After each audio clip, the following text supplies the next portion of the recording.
In the bitter heart of a medieval Chinese winter, when snow blanketed the mountains and icy winds howled across villages, survival was never guaranteed.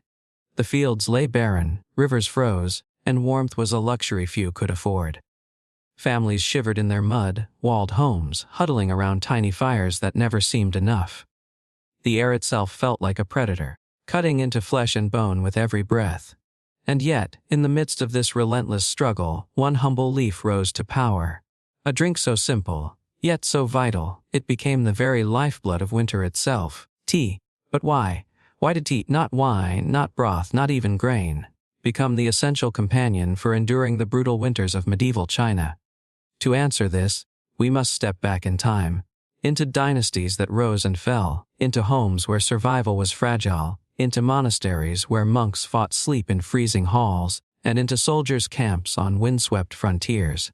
Only then can we see how a single drink became the heartbeat of endurance. Winter in medieval China was no gentle visitor. In the northern plains, the wind screamed across open fields, slicing through the air like invisible knives. Rivers turned to ice, bridges cracked, and travelers vanished in snowstorms. In the mountain villages, snowdrifts grew higher than rooftops, isolating families for months on end. Even in the humid south, the damp cold crept deep into bones, leaving bodies shivering even beside a flame. Heating was limited, wood was scarce, charcoal was costly. The poor often burned scraps of straw or dried dung, but these gave little warmth. Families often gathered in a single room, huddling under thin blankets, praying their stores of grain and salted vegetables would last until spring. Hunger gnawed at bellies, illness stalked the weak. For many, winter was not a season. It was a siege, and in that siege, tea was a weapon. Its first power was hidden in its preparation. To drink tea was to boil water. In an age when rivers, wells, and ponds were often unsafe, polluted by animals, filth, or unseen disease, boiling water was the difference between life and death. A family that drank raw water risked fever, cramps, or worse. Children often died of stomach sicknesses, and once illness spread through a household weakened by cold, survival became uncertain. But tea demanded heat. To make it, water had to boil. What seemed simple to us was survival to them. Imagine a family gathered around a clay pot in the corner of a smoky home. Flames lick the pot's base, steam begins to curl upward, and the air fills with the scent of leaves. The boiling kills hidden dangers, while the tea itself warms their frozen bodies. In that small ritual lay the first line of defense against the merciless winter. But tea was more than safety. It was fuel. Its leaves carried caffeine, a stimulant that sharpened weary minds dulled by endless cold nights. For monks in mountain monasteries, it was nothing short of salvation. They sat cross-legged on stone floors, reciting scriptures through the night as winds rattled wooden beams. Without tea, eyelids drooped, spirits flagged, and the discipline of meditation cracked. With tea, they endured. Soldiers, too, stationed on distant borders, clung to tea as they marched across frozen ground. A cup before dawn gave them strength to lift their weapons, to keep watch through nights when enemy banners might appear from the white void. Farmers, too, trudging into frost-covered fields, found in tea a warmth that steadied the body and focused the spirit. Where food was scarce and meat too precious to waste, tea offered something strange. It filled the belly with warmth, soothed the ache of hunger, and gave the illusion of sustenance. It did not provide calories, yet it gave the strength to wait until the next meal. Physicians praised tea not only as a comfort but as medicine. Ancient texts recorded its ability to clear the chest, ease digestion, and brighten the eyes. In winter, its healing power was magnified. Tea eased coughing lungs when smoke from indoor fires filled small rooms. It soothed the stomach when salted food or spoiled grain caused sickness. It revived the weary, the elderly, and the sick. Mothers brewed it gently for children with fever, while elders trusted it more than water itself. In small villages, the healer might carry herbs and ointments, but tea was always present. A cure, a comfort, and a symbol of hope. Yet tea was never only about the body. It carried a deeper power, the power of culture, ritual, and community. In scholars' halls, tea fueled conversations that wandered from philosophy to poetry, from the mysteries of existence to the harshness of reality.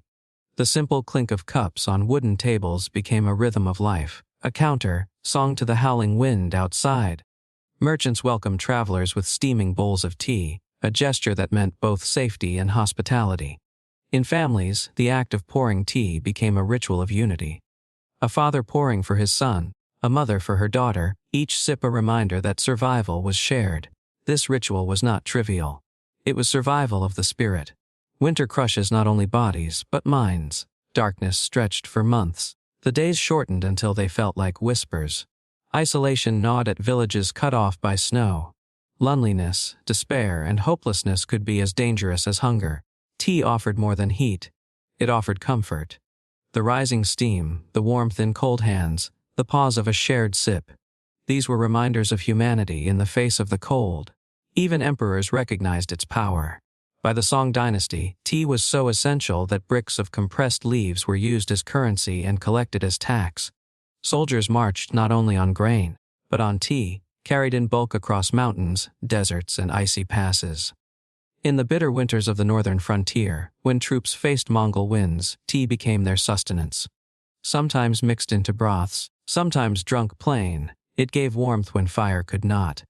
The Tea Horse Road, a trade artery stretching from Sichuan into Tibet, was built on this necessity. Caravans wound their way across treacherous mountain passes, facing avalanches, wolves, and frostbite. The snow buried men and animals alike, but they pressed forward, for what they carried was more than a commodity. Tea was survival. It was worth risking lives. Nor was tea confined to China. Its influence radiated outward. In Tibet, it took the form of butter tea, thick, salty, and oily, a drink that sustained herders in the high-altitude cold where crops could not grow. In Mongolia, salty milk tea gave nomads strength against steppe winds that could strip flesh from bone. Across Central Asia, caravans treated tea bricks like treasure, not because they were exotic, but because they were necessary. What had begun in Chinese winters became the survival drink of half the known world. And yet, perhaps the greatest strength of tea was not physical at all. It was psychological.